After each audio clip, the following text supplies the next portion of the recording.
अस्सलाम वालेकुम नाज़रीन, प्रोग्राम ख़बर और तजिया के साथ मैं हूं मुज़म्मिल सुरवर्दी। 2021 गुजर गया, 2022 शुरू हो गया। वैसे तो हुकूमतें अपनी कारकर्दगी बयान करती हैं जिस तारीख़ से उन्होंने इक़्तिदार संभाला हो, लेकिन फिर भी साल की अपनी एक अहमियत है। साल का क्राइम रेट, साल के तरक्याती मंसूबे, साल की सियासी सरगर्मियाँ, ये सब एनालाइज करना भी अब एक रवायत बन गई है। हुकूमत पंजाब ने 2021 में क्या खोया और क्या पाया, उस्मान बुज़दार की क्या कारकर्दगी रही 2021 में, ये भी एक सवाल है। वैसे तो इस साल के आखिर में कारकर्दगी से ज़्यादा नजूमियों के शोज़ हुए हैं, जिसमें एस्ट्रोलॉजिस्ट से जानने की कोशिश की गई है कि 2022 में क्या होगा। लेकिन मैं समझता हूँ कि 2022 में वही होगा जो 2021 में बोया होगा। अगर सियासी हुकूमतों ने, अगर हमारी हुकूमतों ने 2021 में कोई काम किया है तो उन्हें 2022 की फ़िक्र नहीं करनी चाहिए, और अगर उन्होंने 2021 में कोई काम नहीं किया है तो 2022 की बहुत फ़िक्र करनी चाहिए। इसलिए ये तय करना बहुत ज़रूरी है कि हुकूमतों की 2021 की कारकर्दगी क्या रही। बहुत तनकीद की जाती है उस्मान बुज़दार पर कि उनकी कारकर्दगी पर बहुत बात की जाती है। कुछ लोगों का ख़याल है कि वो पीटीआई की हुकूमत के ऊपर एक बैगेज हैं। उस्मान बुज़दार की कारकर्दगी अगर बेहतर हो तो शायद तहरीक इंसाफ पर इतनी तनकीद ना हो। दूसरा मौक़िफ़ ये है कि उस्मान बुज़दार मरकज़ी हुकूमत की बुरी कारकर्दगी का शिकार हैं, जिसमें पेट्रोल, गैस और सब कुछ महंगा वफाकी हुकूमत करती है और नज़ला उस्मान बुज़दार पर गिर जाता है। लेकिन इस सारी सूरत हाल में उस्मान बुज़दार की 2021 की क्या कारकर्दगी है, इस पर बात करेंगे। मेरे साथ हुकूमत पंजाब के तर्जुमान हसन खावर साहब मौजूद होंगे। हम उनसे जानने की कोशिश करेंगे कि उस्मान बुज़दार की एक साल की क्या कारकर्दगी है, हुकूमत पंजाब की एक साल की क्या कारकर्दगी है। अस्सलाम वालेकुम हसन खावर साहब। वालेकुम सलाम। हसन खावर साहब, आपने इब्तदाइया सुन ही लिया होगा, पूरा पाकिस्तान जानना चाहता है कि उस्मान बुज़दार की क्या कारकर्दगी है। उनकी कारकर्दगी पर ही तो सवाल हैं सारे। तो 2021 में उस्मान बुज़दार की क्या कारकर्दगी है, ये क्या ये हसन खावर हमें बता सकेंगे, ये भी एक सवाल है। शुरू कहाँ से करते हैं? चलें शुरू अगर कर लें तो सेहत कार्ड से शुरू कर लेते हैं, क्योंकि लगता है कि सेहत कार्ड ही वाहिद आपकी एक अचीवमेंट है 2021 की। तो उससे बात शुरू कर लेते हैं, मुस्बत रिपोर्टिंग से बात शुरू करते हैं, फिर नेगेटिव रिपोर्टिंग पे आ जाएंगे। क्यों जी, सेहत कार्ड दिया है आपने, इससे क्या मिलेगा पंजाब के शहरी? सेहत कार्ड से पहले मैं 1 मिनट एक बात और करना चाहूँगा। मैंने आपका इब्तदाइया सुना और आपने कहा कि अगर 2021 में किसी ने काम किया हो तो 2022 में उसको फ़िक्र करने की क्या ज़रूरत है। और मेरे जहन में अचानक ख्याल आया सिंध का। अच्छा। जहाँ पे कई सालों से पीपल्स पार्टी की हुकूमत है और उनकी कारकर्दगी सबसे ज़्यादा है, सबके सामने है। और आपने देख लिया है कि वो साल लोग उनको वोट देते आ रहे हैं और जो हाल कर दिया उन्होंने सिंध का। लेकिन सिंध हुकूमत की कारकर्दगी का फैसला करने का इख्तियार सिंध के अवाम को है, पंजाब के अवाम को और पंजाब की हुकूमत को नहीं है। अगर सिंध के लोग वहाँ उन्हें वोट देते हैं तो मुतमईन होंगे ना। और अगर वो उनकी कारकर्दगी से, मैं तो आपके इब्तिदाइया में जो आपने फार्मूला पेश किया, मैं जरा उस फार्मूले पे रोशनी डाल रहा था कि अगर कारकर्दगी कैसी हो तो क्या फिक्र करने की ज़रूरत है। तो मैं इस मुल्क की ज़रा सियासी हिस्ट्री की तरफ आपकी तवज्जो मबजूल करवा रहा था। आप मुझे कह रहे हैं कि कारकर्दगी का हुकूमतों के क़याम और उन निकालने से कोई ताल्लुक नहीं है। मतलब तारीख़ गवाह है कि लोगों ने सिंध में जो देखा है, मतलब मैं समझता हूँ तारीख़ भी और आज कराची की जो हालत है वो भी इसकी चीख के गवाहियाँ दे रही है। मेरा ख्याल है उनकी गवाही भी हमें सुन लेनी चाहिए। कराची जो रोशनियों का शहर था, करप्शन के तरीके में डूब चुका है। कराची रोशनियों का शहर था, फिर गुज़िश्ता हुकूमत में कराची वाले कहते थे हमें लाहौर बना दें। अब आप लाहौर को दोबारा कराची बनाने पे तुले हुए हैं। लाहौर को हम वो कराची बनाएंगे जो कराची किसी वक्त में पाकिस्तान की उम्मीद था। लाहौर इस वक्त पाकिस्तान का सबसे सेंट्रल, सबसे इन्वेस्टमेंट फ्रेंडली, सबसे अच्छे इंफ्रास्ट्रक्चर वाला शहर है। आज भी टॉप है और उसको मज़ीद आगे लेके जाएंगे। लेकिन चलें, आपने सेहत कार्ड के हवाले से सवाल किया, मैं आपको ज़रा उस पर बता दूँ। देखिए, सेहत कार्ड जो था वज़ीर-ए-आज़म पाकिस्तान का पुराना विजन था और वज़ीर आला पंजाब ने और उनकी टीम ने रिकॉर्ड टाइम के अंदर इसकी तैयारी की है। और ये यूनिवर्सल हेल्थ इंश्योरेंस है। मतलब ये है कि पंजाब के हर ख़ानदान को, मुझे भी, आपको भी, मज़दूर को, वकील को, डॉक्टर को, नर्स को, डोमेस्टिक वर्कर को, हर ख़ानदान को ये कार्ड दिया जाएगा। इस हेल्थ इंश्योरेंस में एमरजेंसी कवर्ड नहीं है, इस हेल्थ इंश्योरेंस में ओपीडी कवर्ड नहीं है, और 90% लोग तो एमरजेंसी और ओपीडी से ही इलाज कराते हैं। दाखिल तो वही होता है जिससे बहुत क्रॉनिक कोई सर्जरी होनी हो, कोई बहुत हो एलमेंट हो, वरना एमरजेंसी और ओपीडी बेसिक्स हैं जो इस हेल्थ कार्ड में नहीं है। तो देखें, तो हम सरकारी अस्पताल बंद तो नहीं करने लगे, उनके दरवाजे तो खुले हैं, बल्कि वहाँ पे लोड कम होगा, वो बेहतर सर्विसेज देंगे लोगों को, क्योंकि उनके कुछ लोड जो है प्राइवेट सेक्टर में शिफ्ट हो जाएगा। मैं आपको ये बताता चलूँ कि दुनिया में कहीं भी कोई भी हेल्थ इंश्योरेंस का जो प्रोग्राम है स्टेट ओन्ड, वहाँ पे ओपीडी कवर नहीं होती, लेकिन इमरजेंसी के अंदर अगर कोई ट्रीटमेंट है तो वो शामिल होगा, और इसमें भी होगा। अगर इमरजेंसी में गए आपको एडमिट करना पड़ा है तो वो इसमें शामिल होगा। अस्पताल नए बन रहे हैं, लोगों ने इन्वेस्टमेंट शुरू कर दी है, क्योंकि वो भी इस मार्केट से फ़ायदा उठाना चाहते हैं। आपका ख्याल है इससे हेल्थ सेक्टर में इन्वेस्टमेंट भी आएगी? मैं समझता हूँ कि ये सेहत के शोबे में इनकलाब लेके आएगा, इनकलाब कई तरह से। मैंने आपको बताया गरीब अमीर का फ़र्क मिट गया, प्राइवेट सेक्टर की इन्वेस्टमेंट आई, लेकिन सरकारी अस्पताल में प्रेशर बढ़ेगा। 400 अरब डालने की बजाय अगर कोई हेल्थ इंश्योरेंस के कवानीन बनाती और इदारों को पाबंद करती, कॉर्पोरेट इदारों को, प्राइवेट इदारों को अपने मुलाजमीन को हेल्थ इंश्योरेंस लाजमी दें और ये करें, तो उससे सरकार का बोझ भी कम होगा।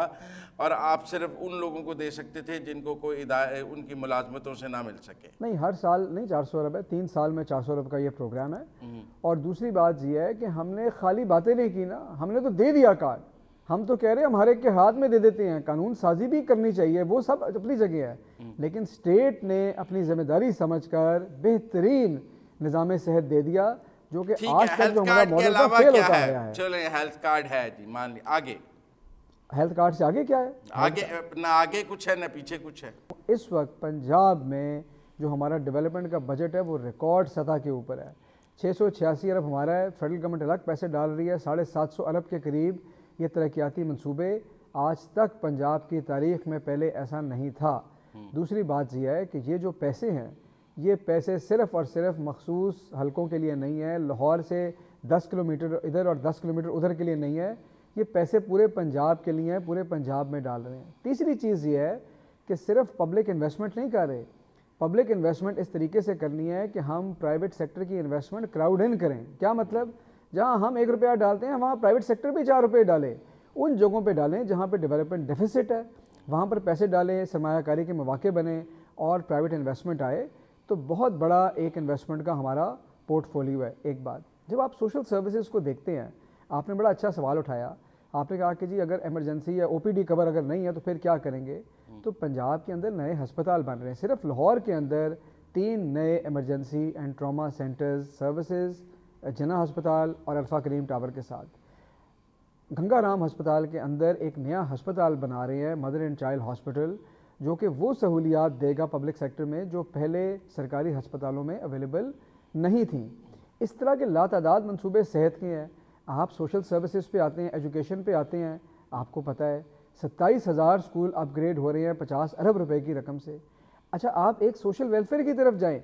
आज से पहले कंपैशन जो था गवर्नमेंट में नहीं था, हुकूमत को समझा यह जाता था कि जैसे एक सरकारी ब्यूरोक्रेसी का अदारा है। हुकूमत में भी नहीं है, पर वो आपका कसूर नहीं है, वो फेडरल गवर्नमेंट का कसूर है, लिहाजा उस पर आपसे बात नहीं करूंगा। आपको वक्त का जवाब भी देंगे, लेकिन कंपैशन इस हुकूमत में है। आज पहली दफ़ा पाकिस्तान में हुकूमत फिलैंथ्रोपी की बात कर रही है। हुकूमत ये कह रही है कि जो गरीब शहरों में आ रहे हैं 1 रात के लिए, 2 रात के लिए मजदूरी करने, गरीब इंटरव्यू के लिए आया है, वो कहाँ रात गुजारेगा? वो सड़कों पे गुजारेगा। हमने उसको उठाकर मेहमान खाने बनाए हैं, पनाह गाहें बनाए हैं, उनको खाना दे रहे हैं, उनकी हौसला अफजाई करते हैं, उनकी मेहमान नवाजी करते हैं। ये वो चीज़ें हैं जो सोसाइटी को भी करनी चाहिए। कहते हैं मुल्क को कारखानों की ज़रूरत थी, पनाह गाहों की नहीं। दोनों की ज़रूरत है। देखिए, आपने बहुत अच्छा आपने सवाल किया, मैं समझता हूँ, और ये तो एक सवाल हेडलाइन बन सकता है कि क्या इस मुल्क को कारखानों की ज़रूरत है या पनाह गाहों की ज़रूरत है। आपकी जो स्टेट है वो माँ का किरदार भी अदा करना चाहिए उसे, ये नहीं कि उसने पनाह गाह भी देनी है, जो भूले भटके मुसाफिर हैं उनको जगह भी देनी है, उनके पेट में खाना भी डालना है, लेकिन बाप का किरदार जो हमारी सोसाइटी में था, यानी कि जो आपका केयर गिवर था, अब तो खैर ख़वातीन और मर्द यकसां हम उसमें बिलीव करते हैं, तो केयर गिविंग भी है, मईशत का पहिया भी चलाना है, लोगों को रोज़गार भी देना है। दोनों रोल हैं स्टेट के, ये आइदर और नहीं है, दोनों को लेके चलना है। लेकिन चलें, दोनों को लेकर चलना है। अब ओमिक्रॉन आ रहा है, फिर वैक्सीनेशन है, फिर कोविड है, इसमें पंजाब हुकूमत की कारकर्दगी को कहाँ देखते हैं? पंजाब के अंदर जो हमारी पॉपुलेशन जिसको वैक्सीनेट करना था, उसमें से 70% पार्शली या फुली वैक्सीनेट हो चुके हैं। हमने एक नई कैंपेन बनाई, रीच एवरी डोर। हमने कहा कि जो लोग अब खुद चल के नहीं आ रहे, अब हुकूमत खुद चल के उनकी दहलीज पे जाएगी और उनको वैक्सीनेट करेगी। लोगों का डेटा मुरतब किया गया। ये देखा गया कि वो लोग कहाँ पे थे और कहाँ पे हमारी लो वैक्सीनेशन कवरेज थी। हमारी टीमें जो हैं फिर चल के वहाँ गईं और जो अब हम 70% का मैंने आपको बताया कि लोग पार्शली या फुली वैक्सीनेट हो गए हैं, ये उस कैंपेन की वजह से है। मैं समझता हूँ ये भी दुनिया के लिए एक केस स्टडी है। ठीक है, मुझे ब्रेक लेनी है, ब्रेक से वापस आएंगे। तो चूँकि कोविड ख़त्म हो गया है और अब लोग टूरिज़्म और अमन व अमान और इन सब चीज़ों पर बहुत बात कर रहे हैं, तो इस पर बात करेंगे, लेकिन ब्रेक के बाद।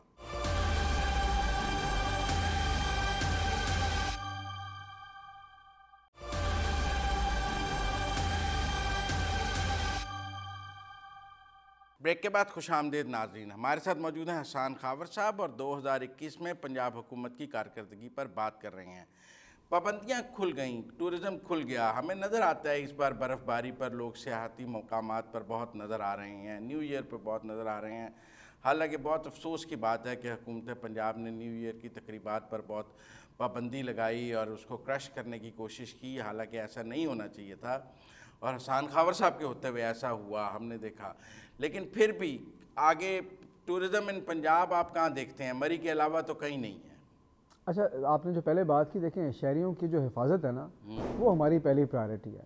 लेकिन उस बात को आप टूरिज़्म पे बात करते हैं। अभी मैं आपके प्रोग्राम में आने से पहले आज सुबह, मैं आपको पता है कि मेरे पास सियाहत का जो शोबा है वो भी है, तो मैं 2 नए टूर्स का इफ्तिताह करके आया हूँ। अच्छा, ये टूर्स क्या है? वज़ीर आला पंजाब उस्मान बज़दार साहब ने हदायत की कि पंजाब में अब सियाहत के फ़रोग़ का वक्त आया, क्योंकि जैसा आपने फरमाया है कि अपना वैक्सीन भी हो गई और ज़रा कोरोना का वार भी अब कम हो गया, तो इनको खोलें और लोगों को बताएं ताकि मईशत का पहिया चले, लोग जाना शुरू हो, बिज़नेस चले, ये सारा कुछ दोबारा से शुरू हो।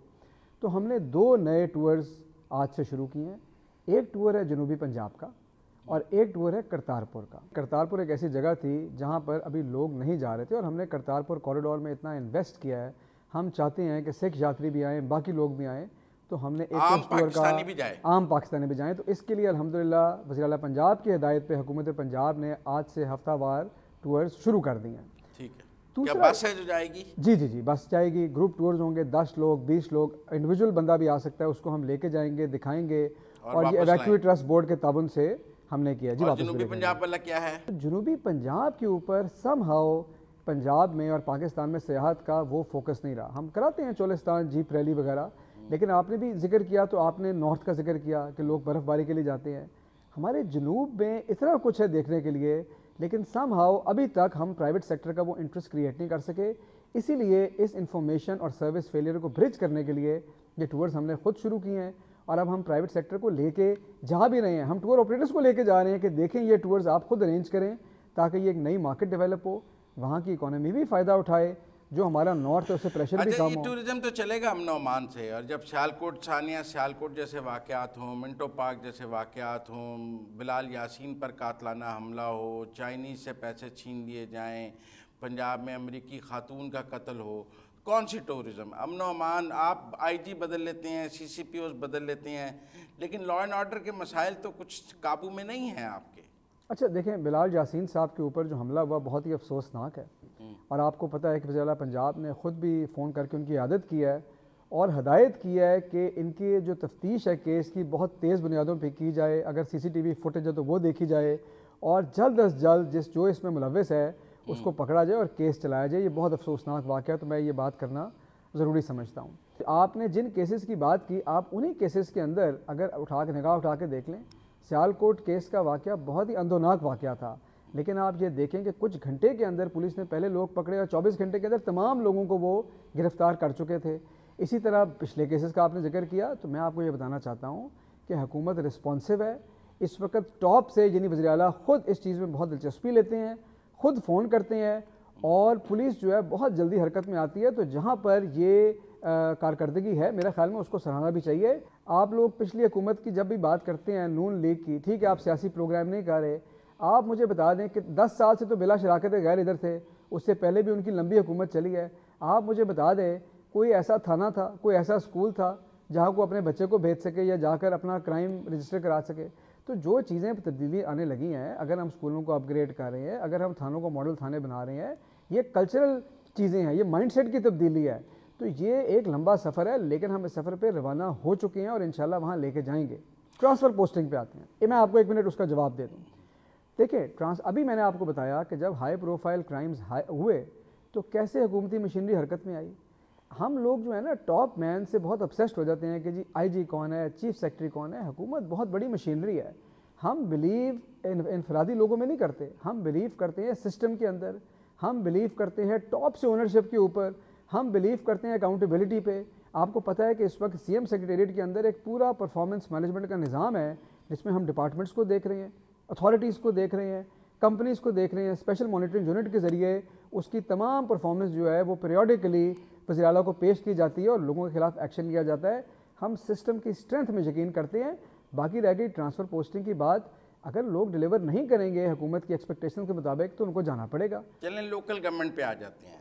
2021 आपकी अदालतों से लोकल गवर्नमेंट पर लड़ाई का साल था। आपको सुप्रीम कोर्ट उनकी बहाली के अहकामात देता था, आप उनसे जान छुड़ाते थे। फिर 2021 में आपने उनको बग़ैर इख्तियारात के बहाल किया। आप पर तौहीन अदालत भी लगती रही हुकूमत पंजाब पर, लेकिन आप पिछली जो लोकल गवर्नमेंट थी उसको बहाल करने के लिए और इख्तियारात देने के लिए तैयार नहीं थे। और बिलाखिर 31 दिसंबर को उनकी मुद्दत ख़त्म हो गई। आप अदालतों से भी खेलते रहे और उनसे भी खेलते रहे, और अब आप अपना एक नया निज़ाम लाए हैं जो इसको ऑर्डिनेंस की सूरत में लाए हैं, जिस पर अभी कहीं इत्तफाक़ राय नज़र नहीं आ रहा। पहले आपने एक जुमला बोला, मैं ज़रा उसकी बात करूँ। आपने कहा कि 2021 अदालतों से लड़ाई का साल था। मैं समझता हूँ कि 2021 अदालतों के अहकामात की तामील का साल था। 2021 इदारों की इज़्ज़त बहाल करने का साल था। 2021 में हमने अपना कानूनी हक़ ज़रूर इस्तेमाल किए, लेकिन 2021 वो साल था जब सुप्रीम कोर्ट ने शॉर्ट नोटिस पे वज़ीर-ए-आज़म को बुलाया तो वो सर तस्लीम खम कर फ़ौरन चले आए थे।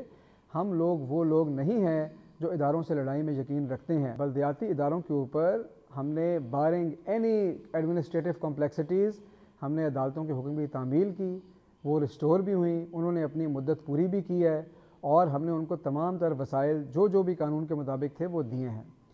लेकिन जो अब हम नया कानून लेके आ रहे हैं उसमें आपने ऑर्डिनेंस के हवाले से भी सवाल किया। देखें, आप ये भूल जाएं इस वक्त कि ये पाकिस्तान तहरीक इंसाफ कानून लेके आई है। आप कानून को उसके मेरिट पे देखें। एक बल्दियाती जो कानून होगा उसको ये भी भूल जाएं कि ऑर्डिनेंस से आया है, उस पर भी आते हैं, उसका जवाब आपको दूंगा। लेकिन मैं सिर्फ एक लम्हा आपकी तवज्जो इस तरह मबजूल कराना चाहता हूँ कि अगर आप एक कानून की ताकत देखना चाहते हैं बल्दियाती कानून की, तो आप ये देखेंगे कि ये कितना ताकतवर कानून है, ये क्या रिसोर्सेज और क्या डिसीजंस जो है डेलीगेट कर रहा है, और ये वोटर को कितना हक दे रहा है और कितनी ताकत दे रहा है। जो कानून हम लेके आए हैं पाकिस्तान की तारीख़ में, ये बात रिकॉर्ड पे मैं कह रहा हूँ, आप मुझे चैलेंज कर दें, पाकिस्तान की तारीख़ में इससे ज़्यादा ताकतवर बल्दियाती इदारों का कानून नहीं बना जो पंजाब लेके आया है। वोटर ख़ुद सेलेक्ट करेगा कि उसका मेयर कौन होगा, उसका चेयरमैन कौन होगा। ये चीज़ पाकिस्तान में पहले मफकूद थी। ये है सही बल्दियाती इदारों की आप क्या वजह। मैं आपको बताऊं, मैं आपको फिर ये कहूँगा कि हमारी कमिटमेंट निज़ाम के साथ है, हमारी कमिटमेंट प्रिंसिपल्स के साथ है। आपके ख्याल में हमें मशवरा देने वाले नहीं थे कि जी पुरानी हुकूमतों की तरह आप भी इंडायरेक्ट इलेक्शन कराएं, बाद में हेर फेर करें। अगर हमारी कमिटमेंट निज़ाम के साथ ना होती, प्रिंसिपल के साथ ना, तो हम ऐसे करते। पंजाब में कंटोनमेंट के इलेक्शंस भी हारे हैं। देखिए, इस वक्त तो आप लोकल गवर्नमेंट की बात करें ना, वो भी लोकल गवर्नमेंट ही है, कंटोनमेंट इलेक्शन। मैं आपको कानून की बात करूं, अभी भी इलेक्शन की परफॉर्मेंस पे भी आते हैं, लेकिन आप पहले कानून की बात सुन लें कि एक तरफ लोग डायरेक्टली इलेक्ट कर रहे हैं, दूसरी तरफ तमाम वसाइल इनको दिए गए। अब आता है आपका सवाल कि ऑर्डिनेंस क्यों और कानून क्यों नहीं।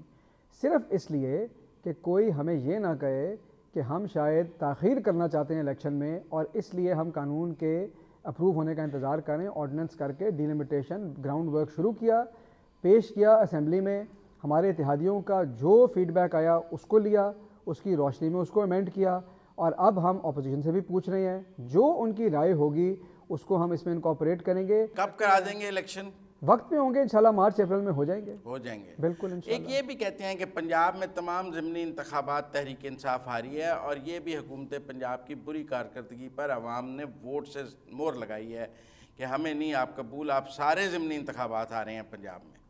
अच्छा देखें, पहली बात यह है कि हार जीत जमहूरियत का पार्ट है, ठीक है। कमिटमेंट होनी चाहिए ट्रांसपेरेंसी के साथ, सिस्टम के साथ। मैंने पहले ये बात की। डस्का में नजर आई है। मैं डस्का की बात भी करेंगे, डस्का के ऊपर पूरा प्रोग्राम कर लेंगे। हाँ, 21 हार का ही साल था ना आपका। हम लोग जो है हार जीत पे से ज़्यादा परफॉर्मेंस पे और सिस्टम से कमिटमेंट पे यकीन रखते हैं। लेकिन आपने ये भी देखा कि बाकी जमातों ने कैसे 2-2 हज़ार रुपये के जो है नोट को इज्जत दी, जो उनका नारा, शायद नारा उनका वोट को है, देते वो नोट को इज्जत है। लाहौर में तो ये आपके देखिए, ये बातें आपके सामने हैं। लेकिन जो भी इनकम्बेंट गवर्नमेंट होती है उसको कुछ ना कुछ जो है रिस्पॉन्सिबिलिटी उस पर आती है। और ये बात आप माने कि हमने पै दर पै बहुत बड़े क्राइसिस का मुकाबला किया है। 1 in 100 year क्राइसिस है कोरोना। IMF के पास हमें जाना पड़ा पहले दिन। आपको याद है, लोगों ने कहा जी आप जाएं क्योंकि करंट अकाउंट डेफिसिट आपका it's shooting through the roof. हमें जाना पड़ा।